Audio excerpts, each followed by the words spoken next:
Bonjour. Tout d'abord, j'aimerais bien remercier l'invitation que j'ai eue. Moi, je représente pas mal de gens. Le et al. Là-bas, c'est une dizaine de gens qui travaillent ensemble. Donc, tous les résultats, toutes les expériences que je vais montrer, c'est pas mal de gens et surtout pas mal d'étudiants qui travaillent ensemble dans ces sujets-là. Bon, merci vraiment pour l'invitation. Je pense, pour moi, c'est une opportunité de partager les expériences que nous on a au sud du Brésil. Moi, pour avoir une idée, moi je suis basé surtout dans la zone subtropicale du Brésil. Et dans notre groupe, on travaille avec des espèces d'hiver, des espèces d'été aussi, donc de C3, de C4, des espèces annuelles, des espèces pérennes, et avec des bovins allaitantes, des bovins à lait. Comment ça se dit? Comme ça. Voilà, merci. Et des ovins, surtout.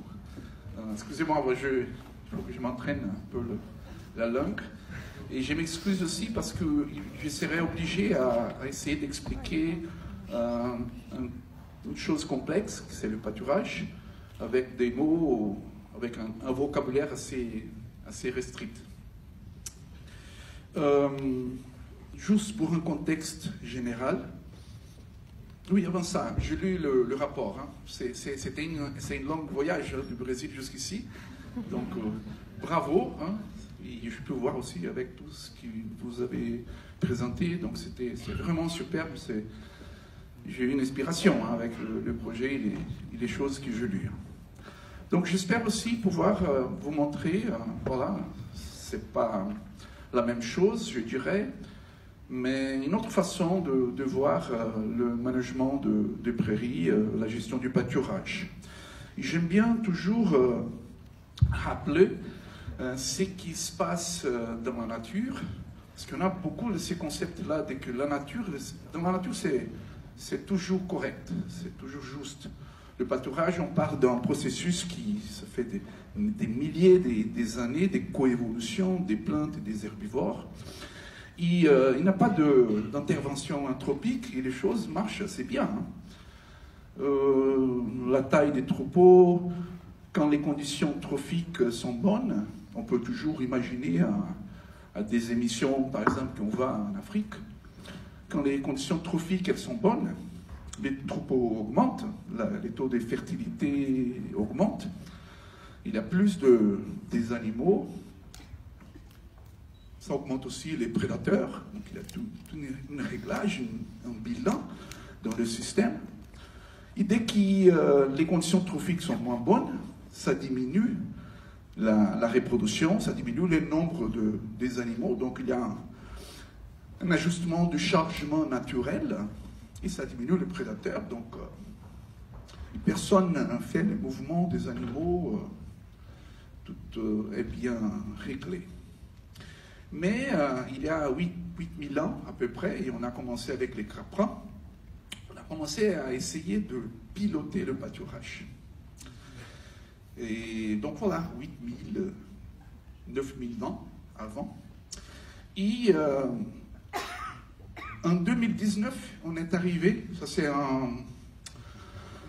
une revue assez récente de tous les types de propositions des modes de pâturage qui existent au monde. Mais c'est vrai que vous n'irez pas trouver, par exemple, la proposition d'André Voisin, parce que là, c'est plutôt au monde rangeland, plutôt que de grassland. Okay? Mais on a inventé pas mal des propositions, et vous irez trouver